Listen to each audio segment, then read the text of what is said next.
Malas ang pulis. Bakit naman? Ay, umalis na uli yung pulis. Oh. Pagdating ng pulis doon sa kanto, nakakita naman siya ng maraming tao. Tao naman. Pinagkakaguluhan niya ng kabayo. Kabayo? Oo, yung kabayo yung lalaki. O ngayon? Ay, yung kabayo lalaki, galit yung sex organ niya. Ay, yung organ ng kabayo? Pumapalo-palo pa sa tiyang ganyan. Ganun talaga pag lalaki ang kabayo. Eh, sabi ng pulis doon sa may-ari ng kabayo, Hoy, mamang may-ari ng kabayo, Oh. ipatago mo yan sa kabayo mong iyan. Mhm.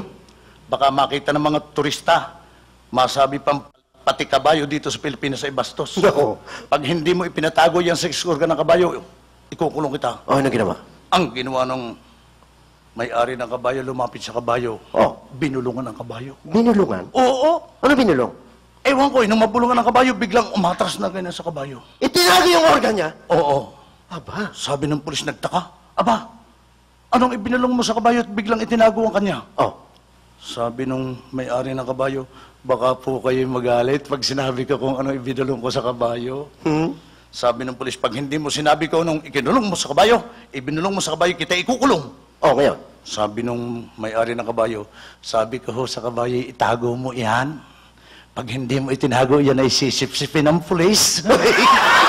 Umalas naman ang pulis na yan. Sobra naman talaga.